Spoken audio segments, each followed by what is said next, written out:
It's been 50 years today since Nigeria was plunged into a deadly civil war. On July 6, 1967, the Nigerian army marched into the southeast of the country, which had declared itself an independent Biafra. For 3 years, the country's military fought to suppress the breakaway movement. The conflict led to the death of more than 1 million people, mostly from hunger. And still today, there are renewed calls for a Biafran state, as the BBC's Tommy Oladipo reports. Take my bullet when I die. I will Biafra. Recalling their days on the front line. They were young men when they fought against Nigeria for the breakaway state of Biafra. But their songs are not the only reminders of the brutality of the war. Patrick Adiole survived a shell attack. When I woke up, I got up and tried to walk, he says. I moved one leg, but realized I couldn't move the other. The Nigerians were stronger in battle, and Biafra eventually surrendered in 1970. The fighting ended, but the idea of Biafra really didn't. A new generation that did not experience the war is renewing the calls to leave Nigeria. And a leader has emerged. 2 years ago, Nnamdi Kanu was arrested for his separatist rhetoric, but his detention only boosted his popularity. He's now out on bail, but remains defiant. basic human development, basic economic development, basic social development can no longer be attained for the simple reason that there exists in the polity mutual suspicion, mutual hatred, mutual resentment. So the best thing for us to do is to separate. He's calling for a referendum on Biafran independence, but it's hard to know just how much support there currently is for that. If we actually talked to our grandparents, if we actually saw what they actually went through, the hunger and everything, I don't think we want to go down that lane again. We want Biafra. We need change for once. We want Biafra. We need liberation. No employment. People are very, very unhappy. Nobody's happy in this country. Things are so tough for everybody. So if we have a smaller entity where we can assess things, that are available for all, I think it's going to be better. The government has insisted it will not entertain any calls for secession. Igbo leaders have also called for a united Nigeria where there's equality.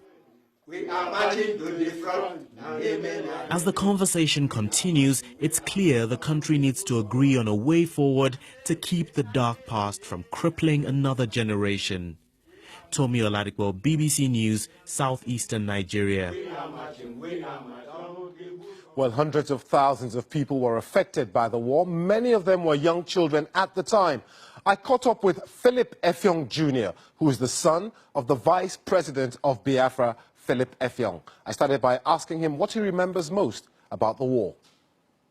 I remember the planes bombing. That's the one thing that stands out, the planes bombing, having to run away from them. I remember Enugu being shelled. And I remember clearly I was playing with my brothers and we thought it was thunder at first. Then we realized that it was shells were landing and, the movements were just constant. I think we must have lived in at least 5 different cities or towns during the war. And do you think the wider world had an inkling of what was happening inside Biafra? Most of the outside world didn't. Some did, and you've got to give credit to places like Ireland.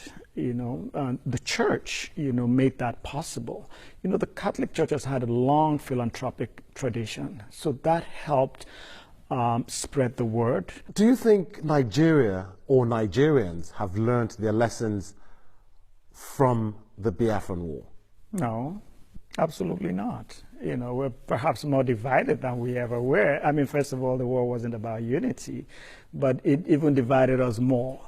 To this day, people can talk about, having friends from different ethnic groups. So when you look at things like elections, for instance, or the fact that if I went and lived in a different state, there'd be restrictions in the kinds of positions I could hold.